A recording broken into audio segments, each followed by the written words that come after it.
क्या आप भी पूरे दिन घर के कामों और अपने छोटे से बेबी में इतनी बिजी रहती हैं कि अपने लिए टाइम ही नहीं निकाल पाती? सुबह से लेकर रात तक किचन, फैमिली और बेबी की केयर में दिन कैसे निकल जाता है पता ही नहीं चलता।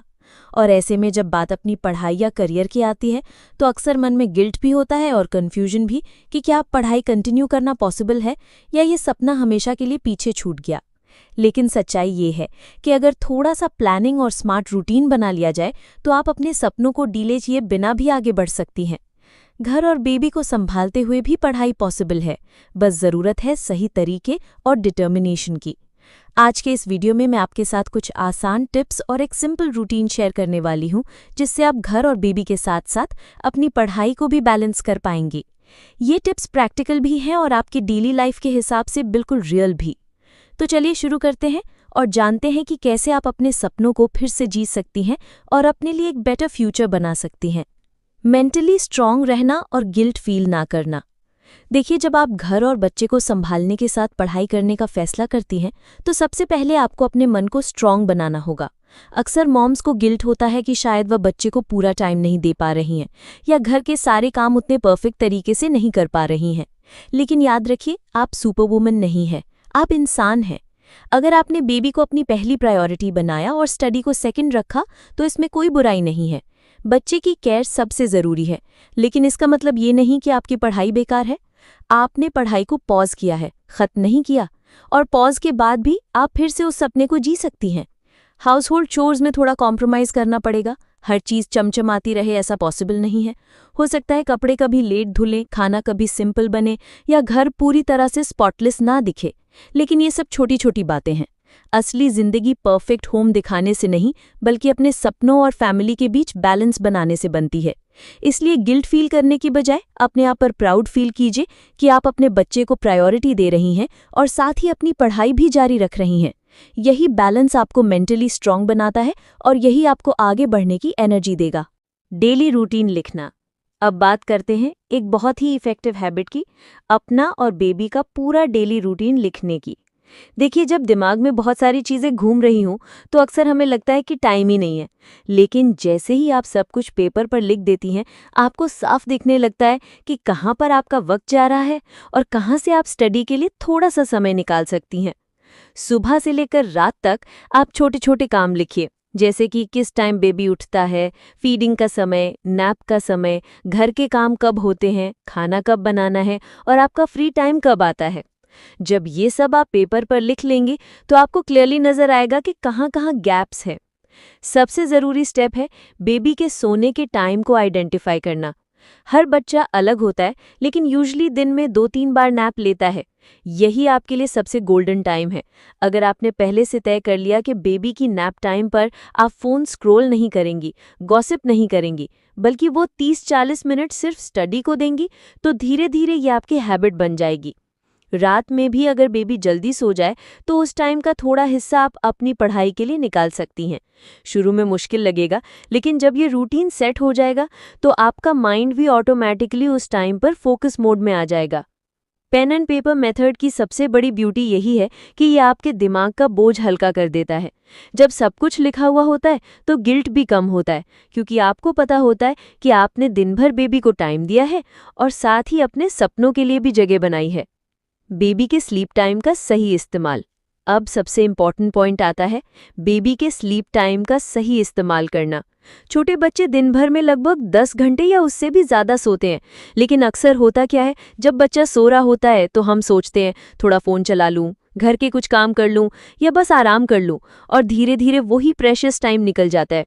लेकिन अगर आप स्ट्रॉन्ग इंटेंशन के साथ सोचें कि जैसे ही मेरा बच्चा सोएगा मैं तुरंत अपनी किताब लेकर बैठ जाऊंगी, तो बिलीव मी, धीरे धीरे यही आपका सबसे पावरफुल स्टडी टाइम बन जाएगा। डे टाइम नैप्स और नाइट स्लीप दोनों ही आपके लिए गोल्डन चांसेस है। दिन में जब बच्चा नैप लेता है तब आप छोटे छोटे टॉपिक्स रिवाइज कर सकती हैं, नोट्स बना सकती हैं या ऑनलाइन लेक्चर्स देख सकती हैं। और रात को जब बच्चा गहरी नींद में चला जाता है उस समय आप थोड़ी लंबी अनइंटरप्टेड स्टडी कर सकती हैं। एक चीज़ ध्यान रखने वाली है, इस टाइम को कैजुअल मत लीजिए।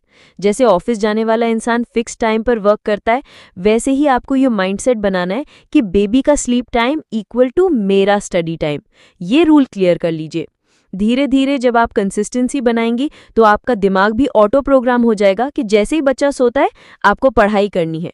और सबसे अच्छी बात यह है कि इसमें गिल्ट भी नहीं होता, क्योंकि आपने बेबी को डिस्टर्ब किए बिना अपने सपनों को आगे बढ़ाया है।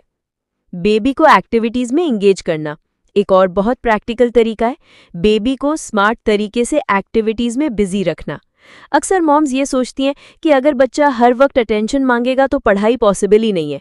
लेकिन सच ये है कि बच्चे को हर वक्त आपकी गोद या आपकी एनर्जी की ज़रूरत नहीं होती।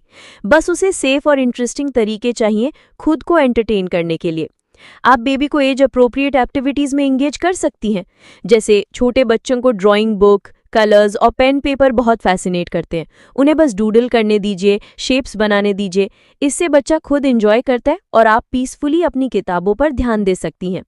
थोड़ा बड़ा बच्चा हो तो उसे बिल्डिंग ब्लॉक्स, पजल्स या छोटे टॉयज दीजिए जिनसे वो खुद क्रिएटिव प्ले कर सके। कभी कभी आप बेबी को थोड़े समय के लिए कार्टून्स या किड्स राइम्स भी अलाउ कर सकती हैं, लेकिन इसका समय फिक्स्ड होना चाहिए ताकि बच्चा एडिक्टेड ना हो। ये शॉर्ट स्क्रीन टाइम आपके लिए भी एक गोल्डन स्टडी विंडो बन जाता है। साथ ही बेबी को साइकिलिंग, बॉल खेलना या सिंपल फिजिकल एक्टिविटीज जैसे ऑप्शंस दीजिए। इससे बच्चा एनर्जी रिलीज करता है, एक्टिव रहता है और आपको अपने काम और स्टडी के लिए टाइम मिलता है। सबसे ज़रूरी बात, जब बच्चा खुद प्ले करना सीखता है तो धीरे धीरे उसमें इंडिपेंडेंस भी डेवलप होती है। और हाँ, ये गिल्ट बिल्कुल मत लीजिए कि आपने बच्चे को थोड़ी देर अपने आप प्ले करने दिया। ये उसके डेवलपमेंट के लिए भी हेल्दी है और आपके स्टडी गोल्स के लिए भी। असल में यही बैलेंस आपको एक फोकस्ड मॉम और डिटर्मिन्ड लर्नर बनाता है। फीडिंग टाइम को यूटिलाइज करना। अक्सर मॉम्स सोचती हैं कि फीडिंग टाइम बस एक काम है जिसमें घंटों बैठना पड़ता है और इस दौरान बाकी सब कुछ रुक जाता है। लेकिन अगर आप चाहें तो यही समय आपके लिए स्टडी का सबसे प्रोडक्टिव स्लॉट बन सकता है।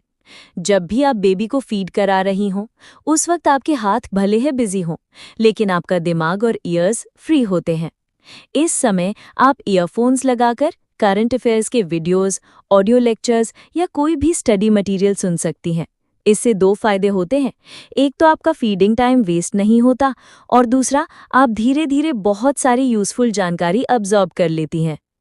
मान लीजिए आपको किसी एग्जाम की प्रिपरेशन करनी है और करंट अफेयर्स आपका वीक पॉइंट है, तो आप रोज के फीडिंग सेशंस को एक गोल्डन चांस बना सकती हैं।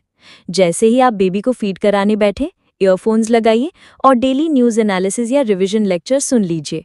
शुरुआत में लगेगा कि मल्टीटास्किंग मुश्किल है, लेकिन धीरे धीरे ये आपकी आदत बन जाएगी। आप देखेंगे कि बिना एक्स्ट्रा टाइम निकाले ही आपका सिलेबस कवर होने लगा है। इससे एक और साइकोलॉजिकल बेनिफिट होता है। आपको गिल्ट फील नहीं होता कि मैं बेबी के कारण पढ़ाई नहीं कर पा रही, बल्कि आपको कॉन्फिडेंस आता है कि मैं दोनों रोल साथ में निभा सकती हूँ।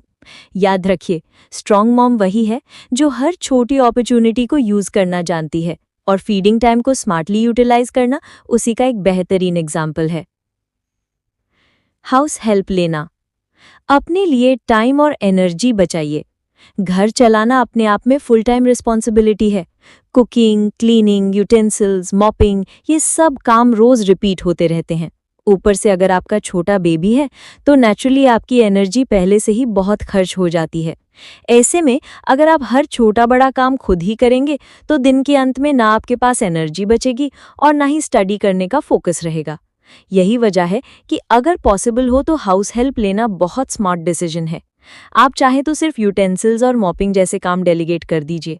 ये वो काम है जो सबसे ज़्यादा टाइम और फिजिकल एनर्जी लेते हैं। जब ये बोझ आपके सिर से उतर जाएगा तो आपके पास दो बड़ी चीज़ें बचेंगी, समय और ताजगी। सोचिए, अगर रोज आपको 1-2 घंटे सिर्फ झाड़ू पोंछा और बर्तन धोने में लगते हैं तो वो समय आप अपनी पढ़ाई में लगा सकती हैं। और जब फिजिकल टायर्डनेस कम होगी तो माइंड ऑटोमेटिकली फ्रेश रहेगा और कंसंट्रेशन बढ़ेगा। यहाँ एक और माइंडसेट शिफ्ट ज़रूरी है। कई मॉम्स गिल्ट फील करती हैं कि सारे काम मुझे ही करने चाहिए, लेकिन याद रखिए, हाउस हेल्प लेना कोई कमजोरी नहीं है, बल्कि ये स्मार्ट टाइम मैनेजमेंट है।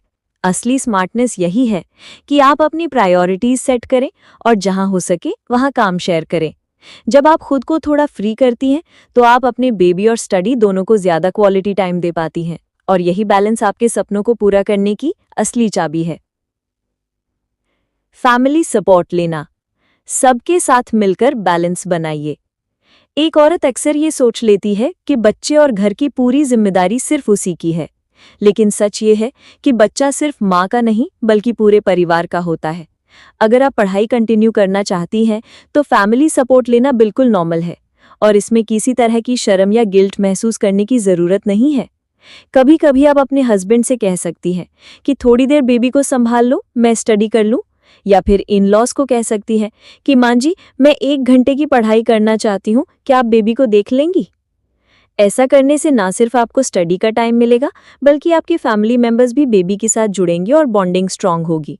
हस्बैंड अगर बच्चे के साथ टाइम बिताते हैं तो वो भी बच्चे की छोटी छोटी हैबिट समझ पाते हैं। इसी तरह ग्रैंड पेरेंट्स भी बच्चे को संभालकर खुश होते हैं क्योंकि उन्हें भी लगता है कि उनका कंट्रीब्यूशन इम्पॉर्टेंट है।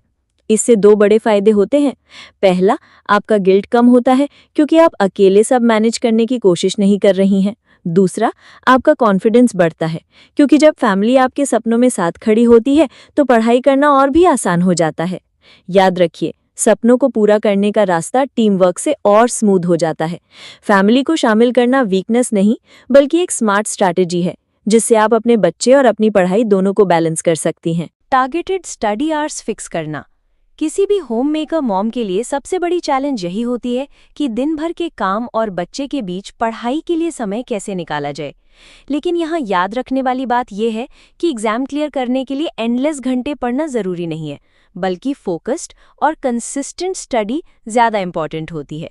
आपने अपना स्टडी रूटीन इस तरह सेट किया। जब बेबी सोया हुआ है तब आपने 3-4 घंटे डीप स्टडी की। इसके अलावा दिन में जब बेबी एक्टिविटीज़ या फीडिंग में बिजी था तो आपने एक्स्ट्रा 2-3 घंटे निकाल लिए। इस तरह कुल मिलाकर आप रोज़ 5-6 इफ़ेक्टिव स्टडी आवर्स निकाल पाईं। अब बहुत लोग सोचेंगे कि 5-6 घंटे से एग्ज़ाम कैसे क्लियर होगा, लेकिन सच ये है कि अगर ये 5-6 घंटे डिस्ट्रैक्शंस के बिना प्रॉपरली प्लान्ड तरीके से लगाए जाएं तो ये किसी भी कम्पिटिटिव एग्ज़ाम के लिए काफ़ी होते हैं, क्योंकि यहाँ बात क्वांटिटी की नहीं, क्वालिटी की है। इस तरीके से आपने पढ़ाई को प्रायोरिटी भी दी और गिल्ट फ्री भी रहीं। बेबी और घर के साथ बैलेंस रखते हुए आप रोज़ धीरे धीरे अपने लक्ष्य की तरफ बढ़ती रहीं। याद रखिए, स्ट्रॉन्ग कंसिस्टेंसी और टारगेटेड स्टडी ही आपके सपनों को रियलिटी में बदलती है। अभी तक मैंने आपको अलग अलग टिप्स बताए कि घर और बेबी के साथ पढ़ाई कैसे मैनेज की जा सकती है, लेकिन अब मैं आपको एक पूरा रूटीन बताने वाली हूँ जो स्पेशली इस सिचुएशन को ध्यान में रखकर बनाया गया है। हाँ, हर घर और हर बेबी का स्केड्यूल अलग होता है, इसलिए इस रूटीन को बिल्कुल कॉपी करने की ज़रूरत नहीं है। आप इसे अपने हिसाब से मॉडिफाई कर सकती हैं। बस आइडिया ये है कि आप समझें कि किस टाइम पर आपका सबसे ज़्यादा प्रोडक्टिव आउटपुट निकल सकता है और फिर उसी हिसाब से अपने दिन को डिज़ाइन कर लें। सबसे पहले डिसाइड कीजिए कि आप रात को कितने बजे सो पाती हैं।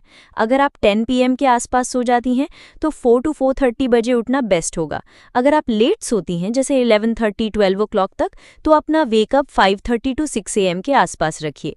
याद रखिए, क्वालिटी स्टडी तभी होगी जब नींद कंप्लीट होगी। सुबह उठकर सबसे पहले फ्रेश हो जाइए, पॉसिबल हो तो शावर लीजिए, गर्म पानी पीजिए, फिर 1 कप चाय या कॉफ़ी लीजिए। इसमें लगभग 30 मिनट्स लगेंगे। फिर 1 घंटा स्टडी के लिए यूज़ कीजिए, थ्योरी सब्जेक्ट्स, नोट्स मेकिंग या डिफ़िकल्ट टॉपिक्स। उसके बाद 1 घंटा किचन के काम कीजिए, जैसे ब्रेकफास्ट, लंच प्रेप, और साथ ही यूटेंसिल्स भी वॉश कर दीजिए। बेबी के उठने से पहले ही ब्रेकफास्ट कर लीजिए। फिर बेबी के फर्स्ट नैप तक पूरा समय उसे दीजिए। साथ ही एक छोटा सा क्लीनिंग रूटीन रखिए, जैसे बेड सेट करना, किचन काउंटर क्लीन करना, वॉशिंग मशीन ऑन कर देना। डे टाइम में जब बेबी अपनी पहली नैप लेता है तब आपका सबसे फोकस स्टडी सेशन हो सकता है। फ़ोन साइलेंट रखिए, डिस्ट्रैक्शन साइड में रखिए। ये गोल्डन 1 to 1.5 आवर्स होता है। आफ्टरनून में जब बेबी एक्टिव होता है उस वक्त घर की क्लीनिंग कीजिए, किचन का पेंडिंग काम पूरा कीजिए, डिनर की प्रिपरेशन कर सकती हैं। आप बेबी को किचन में सेफ जगह पर टॉयज़ के साथ बिठाकर अपने काम इजीली कर सकती हैं। फिर आफ्टरनून में बेबी की दूसरी नैप के वक्त एक और स्टडी सेशन रखिए। ये रिवीजन या नोट्स रिवाइज करने के लिए बेस्ट होता है। इवनिंग में बेबी एक्टिव होता है, इस वक्त आप बेबी के साथ प्ले कीजिए। साथ ही अगर पॉसिबल हो तो लाइट एक्टिविटीज़ कीजिए, जैसे रिकॉर्डेड लेक्चर सुनना, ऑडियो बुक्स या फ्लैश कार्ड्स। इसके साथ आप घर के पेंडिंग काम भी कर सकती हैं, जैसे क्लीनिंग या कुकिंग। नाइट टाइम में डिनर बनाइए, फैमिली के साथ डिनर कीजिए, किचन रैप अप कीजिए, बेबी को नाइट रूटीन के लिए सेटल कीजिए। बेबी के सोने के बाद आप एक छोटा स्टडी सेशन और निकाल सकती हैं। ये time practice questions, writing practice या मॉक टेस्ट्स के लिए बेस्ट है। देखिए, घर और बेबी के साथ अपनी पढ़ाई को बैलेंस करना आसान नहीं है, लेकिन मुश्किल भी नहीं है। बस थोड़ी प्लानिंग, स्मार्ट एफर्ट और पेशेंस चाहिए। आज जो मेहनत आप कर रही हैं वो शायद थोड़ा टफ लगे, लेकिन कल यही मेहनत आपके सपनों को रियलिटी बना देगी। सोचिए, जब आप एक दिन अपना गोल अचीव करेंगी, चाहे वो एग्जाम क्लियर करना हो, डिग्री कंप्लीट करनी हो या करियर में आगे बढ़ना हो, तो आपके बेबी को भी गर्व होगा कि मेरी माँ ने इतनी रिस्पॉन्सिबिलिटीज के बावजूद हार नहीं मानी। और सच कहूं तो ये जर्नी सिर्फ आपके लिए नहीं, बल्कि आपके बच्चे के लिए भी एक सीख बनेगी कि जिंदगी में चाहे कितनी भी मुश्किलें क्यों ना हो, डेडिकेशन और सेल्फ बिलीफ के साथ हम कुछ भी हासिल कर सकते हैं। तो बस आज से ही शुरू कीजिए, अपने सपनों को डीले मत कीजिए, क्योंकि आपका हर छोटा स्टेप आपको आपके बड़े सपने के और करीब ले जाएगा।